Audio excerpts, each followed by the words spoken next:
Hey there, good morning, team. Coming at you with gas mixtures today. We have to talk about this because the large majority of gas samples that you're going to be dealing with in real life are probably going to be mixtures of two or more gases, like just air. Breathe in. 78% nitrogen, 21% oxygen. You got some argon, you got some carbon dioxide. There's a whole bunch of gases in air. A lot of our labs that we're going to do if we generate a gas, we want to collect that gas. Well, usually we'll collect that gas by displacing an equivalent volume of water that we have in a container, like an inverted tube or something. We're going to do that in the next video, actually, work on some stuff. You're going to do two labs like that. Well, the problem is when you do that, the water vapor is contaminating the gas that you're collecting, so it's not pure. Oh, so we got some pressure issues with that. If you're a scuba diver or something, you might be familiar with nitrox, right? Talk about some different things, air contamination. If you're I'm not a big fan of water, going in water, sharks biting my legs off, things like that. But my wife was a pretty avid scuba diver. So I went scuba diving with her once on our honeymoon. Of course, what's the first thing I say? Shark, little yellow water, that kind of stuff. But if you go really deep, we're going to find next, in second semester general chemistry, usually, that the deeper you go, you can feel the pressure. I'd be like, oh, my ears started to hurt. I could feel the mask pressing in on me. So the pressure is increasing dramatically as you go underwater. Well, that causes more gas to dissolve in your blood. So if you're breathing a tank full of air, yeah, you're getting oxygen, but you're dissolving a lot of nitrogen in your blood. That can be a problem if you go really deep and you're down there for a little while, and then your blood has that nitrogen dissolved in it. And if you go up too fast, the pressure's decreasing too fast, and that nitrogen can start bubbling out of your bloodstream. Oh, can you imagine if you had bubbles in your bloodstream? Oh man, that would hurt. Or if that went to your brain or something, that's called the bends. Oh, so you got to go up slow, right, to allow that nitrogen to come out at a slower rate. That's an oversimplification of it all.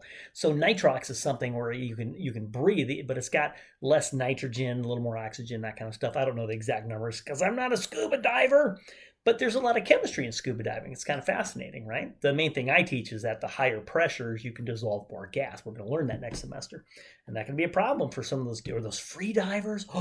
Down like, I don't know what, 400, 500, 600 feet or something, down there for 5, 6, 7 minutes. That's amazing.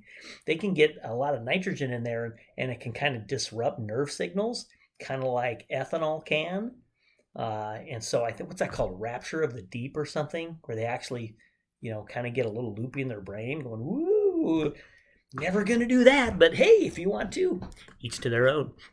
So how do we deal with it as chemists? Because obviously it's not an issue, but it's something you're going to run into a lot in everyday life. We're not going to have a pure sample of gas in a large number of situations. So we're going to make ourselves, we're dealing with ideal gases at this time, right? So remember, with an ideal gas, when we looked at the KMT postulates, we're assuming the particle size is irrelevant compared to its container.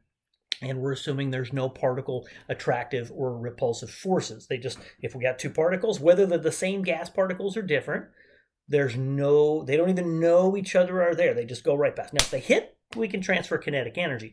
But if it's a drive-by, nothing. They don't. Now, if we actually accounted for forces, it might do this, right? But we're assuming no interactive forces between them unless it's a direct collision. So assuming ideal gas behavior, right, if I have one gas in a container, all the particles are moving around, up, and we'll draw this on the next board. But if I put another gas in there, say I take a balloon full of hydrogen and a balloon full of nitrogen or something, each individually the particles are moving around. But what if I put them all together in one balloon? Now those particles have mixed together. They're going to diffuse through to encompass the entire volume and shape of that container, whether it's a balloon or not. But now those particles are all banging into the inside surface, creating pressure independently of each other, right? Because they're not interacting with each other. So it doesn't matter what the identity of the gas is. Boom, if it hits the container wall, it provides an impulse. There's a collision frequency with it. So each gas is giving pressure, is creating or exerting pressure inside that container. So how do we deal with those? Can we measure them individually? Or do we have to do it collectively and measure a total pressure? Questions to have. Let's see what Mr. Dalton had to say about it. Let's see what happens when we mix some gases, my friends. So let's say we have gas number one. Doesn't matter what its identity is. We'll just call it green. Let's say we got some particles moving around. So gas number one, and that exerts a pressure. Let's call that P1 for gas number one. And obviously, as this is moving around, right, those will bounce off. Right, those will collide. And as they hit the sides, they impart the impulse. We've got a collision frequency, and pressure is impulse times collision frequency, right on? And then let's say we have gas number two over here. Let's say we have this, it could be the same number of particles, doesn't matter how many. But as those collide with the container walls, they provide an impulse. There's a collision frequency. That gives us a pressure. Let's call that P2. And P1 and P2 could be the same. Probably not going to be the same. All right? Let's assume these are all at the same temperature, same volume, those kinds of things, right? What if we put them both into a container? So let's take like container number one and then add that gas to this gas. Now they're moving together. So they're all moving around. They're all bonking off the sides, exerting pressure. Everybody agree? But since we're assuming ideal behavior and they're not interacting with each other, they don't even know each other is there unless they had a direct collision. The pressure exerted by gas 2 here is exactly the same as the pressure exerted in the mixture, right? Assuming the same temperature, same volume. The pressure of gas 1 by itself would be exactly the same pressure exerted in the mixture. Whoa, okay. So the total pressure is additive. You just add the two together. This is something John Dalton studied with different mixtures of gases, giving us what's called Dalton's Law of partial pressure. So I'm going to put that on the next board. I'm going to define partial pressure, but I'll talk about it now, and then we'll write it on the next board. So that gas by itself exerts a pressure. That gas by itself exerts a pressure. When you mix them together, they're additive. But the pressure it exerts by it, if it was by itself in that container, is called the partial pressure. What part of the total is from that one gas? That's called the partial pressure. Fortunately for us, assuming ideal gas behavior, those are additive. So let's write Dalton's Law of partial pressures on the next one. I just kind of wanted to show you pictorially what happens assuming ideal gas behavior. Nice. All right, after a short visit from my son showing me his book of death mazes, with traps and stuff, let's take a look. Let's officially define partial pressure, right? Remember, that's the pressure a specific gas in a mixture would exert if it was the only gas in that container, right? So if it was by itself, it would exert a certain pressure. You put it with a bunch of other gases that don't interact with each other unless they collide, it's still going to exert the same pressure. And if you put a bunch of gases, gas 1, gas 2, gas 3, and gas 4, it turns out they're additive. Thank you, John Dalton. All right? Dalton's atomic theory guy, been around. So Dalton's law of partial pressures, studied over and over, says that the partial pressures in a gas mixture are additive. So we can write that equation, which we showed last time. The pressure total was P1 plus P2, right? So now the P total is just the sum, because you could have more than two gases, the sum of all the individual gases. So P1 plus P2 plus P3 plus P4, all the way to however many. If there's 5 gases, you'd be P1 plus P2 plus P3 plus P4 plus P5. Hopefully we don't have 5 gases in there. Right? That makes life really less miserable for us. So all we have to know is the individual partial pressures. That's pretty tough to do, but we'll show you some tricks on the next board. Now, in lab, we'll be doing this in one of our labs, actually. We're going to have a gas mixture. And what we're going to do, we're going to actually collect a gas by displacing a liquid. And we're going to do a nice little trick in the experiment where we adjust the level of the collection container so that the liquid level, we're going to have like you could do this with, like a barometer, right? We can measure atmospheric pressure with a barometer. We can collect a gas by displacing liquid in an inverted container. We'll talk about this more in the next video. And as long as the liquid level in that inverted tube is the same as the liquid level like a vat of liquid that it's in, kind of like a manometer almost, the liquid levels are the same, then we know the pressure of the gas inside the tube is equal to the pressure of the gas outside the tube, right? Go review manometers and measuring pressure and things like that, and barometers. So very commonly in lab, the total pressure is measured to be the same, we play with the experiment a little bit, to be the same as the surrounding atmospheric pressure, P atmosphere, right? Which a lot of people call P bar or barometric pressure because you're measuring atmospheric pressure with a barometer, go see the pressure video, pressure units, and the one on pressure units, pressure, and measuring pressure with barometers and manometers. Okay. So a nice little trick we do. Of course, if it's on a quiz or a homework, I can just give you any total pressure. I don't have to talk about how I got it on a problem like that. But in lab, we got to be a little more specific. All right, so let's look at how we can play around with this. Maybe do an example problem. They're so easy, it's almost not even necessary, but we'll have some fun. All right, here's a common example you might run into. You're gonna really hope, oh, please, Dr. Locks, put this on the exam, please, please, please. So let's say we got a scuba tank. We don't necessarily, know exactly the composition of it, but we are able to get the pressure. However we do it experimentally, we're able to get a couple pressures. We find out there's 3 gases in it. We've got oxygen, argon, and nitrogen gas inside the scuba tank. All right. Let's say we know the oxygen gas is a pressure of 164 torr in this mixture. And let's say we know the argon is 8 torr in this mixture, but we don't know the nitrogen gas partial pressure. All right. We know the argon partial pressure of 8 torr. We know the oxygen partial pressure of 164 torr. And we know the total pressure is 780 torr with a naked decimal making that 0 significant. What is the partial pressure of the nitrogen? All right, well, we know from Dalton's Law partial pressures, correct? We know that P total is the sum of each individual partial pressure. And there's 3 gases. So that would be the pressure of oxygen plus the pressure of the argon plus the pressure of the nitrogen. Or you could go P1 plus P2 plus P3. But if I know the identity of the gas, I like to put a little subscript telling pressure of what specific gas. And I could have given you each individual partial pressure and have you solve for the total, but I want to make this a little harder. Here we go. Can we do basic subtraction here, guys? Put on your thinking caps. And we want to know what that is. But I know the pressure of argon. I know the partial pressure of oxygen. I know the total pressure. So pretty simple. Let's just take the total pressure minus the pressure of oxygen minus the partial pressure of argon, and I'm good to go. So pressure of the nitrogen, the partial pressure, will be the total pressure minus the pressure of O2 minus the partial pressure of argon. Now, since we're subtracting here, whether you're adding or subtracting, they got to be the same pressure unit. So if one's in atmospheres and the other is in torr or millimeters mercury or bar or something, convert them all to the same unit. Right?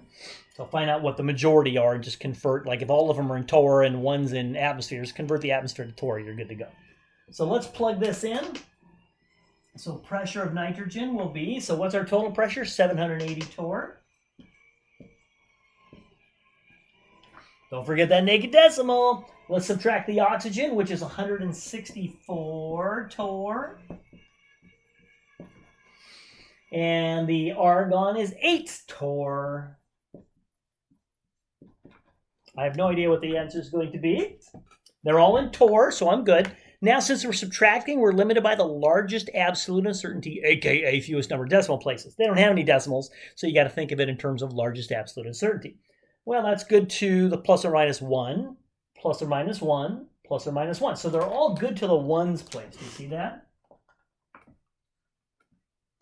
So remember, the last significant digit is the uncertain digit, and that's where the absolute uncertainty lies. So these are all to the ones place. So my answer is going to be good to the ones place. So let's see if I can do this on my calculator. 780 minus 164 equals minus 8 equals, I get 608. 600, assuming I calculated that correctly, right?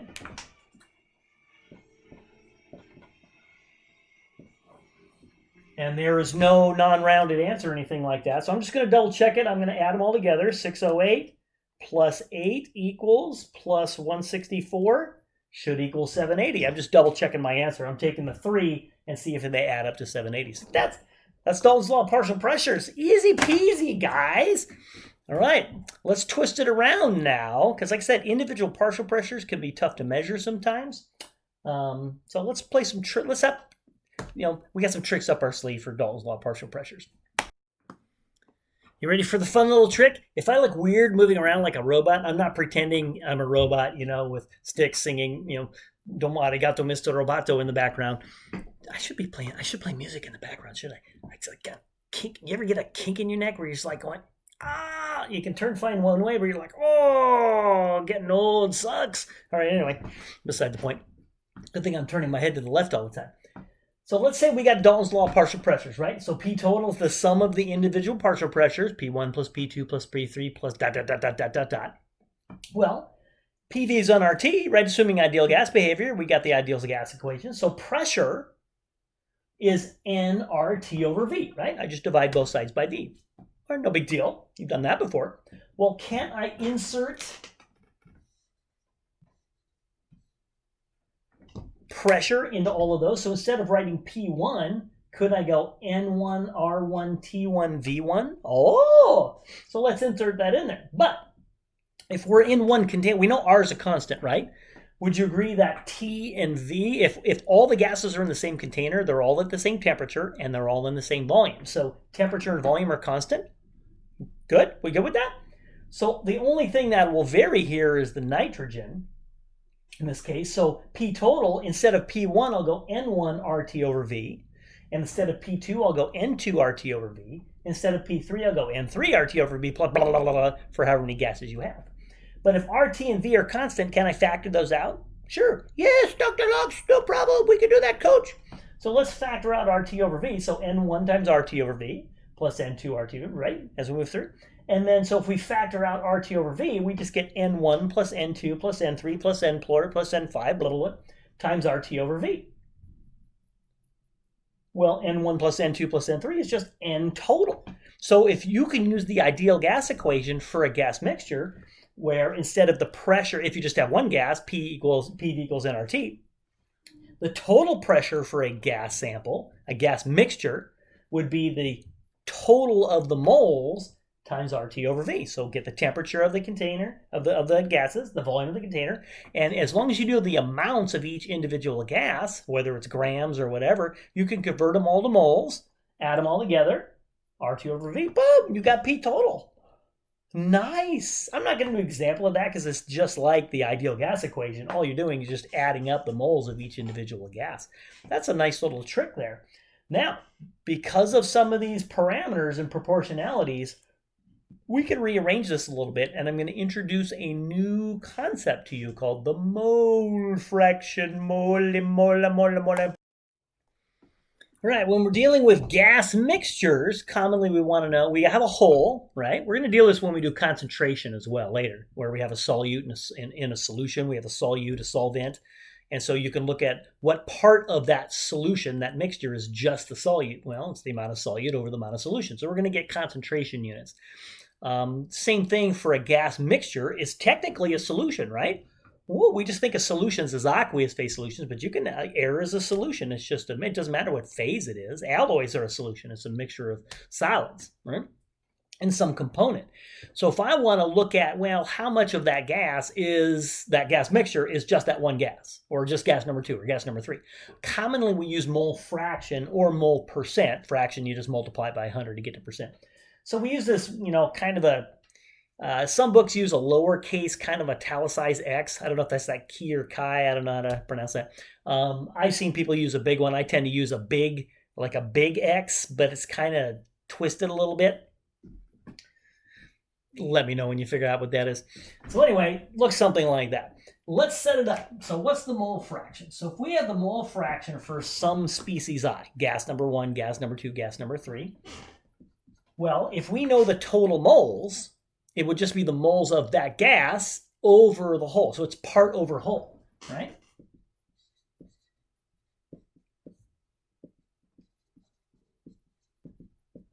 It's the part over the whole, correct? So what's the part we're interested in? Well, it's the moles of that specific gas. What's the whole? The total. I have a kitty cat who wants to leave. I'll be right back. I lied. Cat didn't want to go out. Anyway, that makes sense, right? So if I got 10 moles and 2 are this one, 2 divided by 10. Hey, there you go. Pretty easy to do. But there's a nice little trick that we can do because of the proportionalities of things. We know PV equals nRT, right? Would you agree that pressure and moles are proportional, right? More moles, more particles, more collision frequency.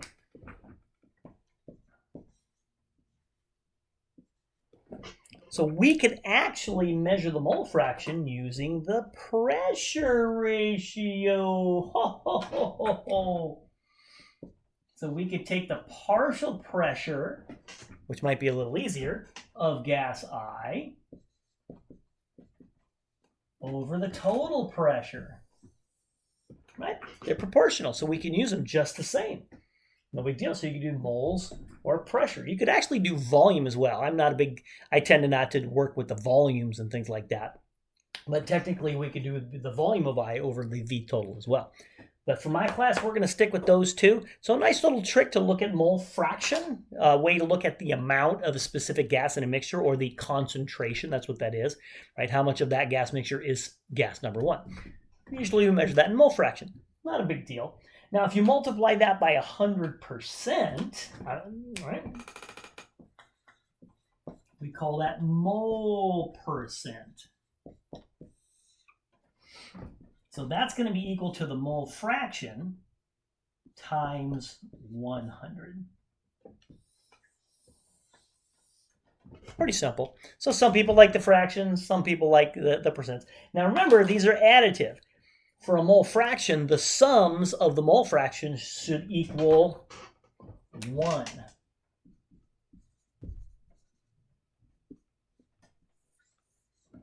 If you add the mole fractions of all gases in the mixture, it should end up equaling 1. If you're doing percentages,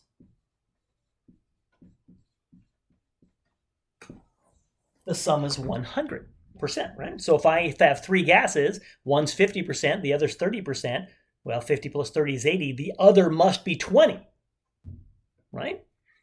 That's how we dealt with isotopes when we were looking at a sample. Say a particular element has 3 isotopes, and we know the percentages of 2 of those isotopes. Well, the third must be 100 minus the other 2, right? We've done that kind of stuff before. Not a big deal. Simple enough. I'm not going to do any examples with that. We're mainly going to deal with Dalton's Law partial pressures, and this will be very useful, right? The mole fraction in terms of the partial pressure over the total pressure. Because, again, the total pressure commonly in lab measured is the atmospheric or barometric pressure. Hey, nice. And if we know mole fractions, we can get individual partial pressures, all that fun stuff. All right, we are going to utilize this. So I'm going to end this video earlier than normal because we're going to use this stuff in the next video. We're going to talk about specific lab experiments we're going to do by collecting a gas by displacing a liquid, usually water.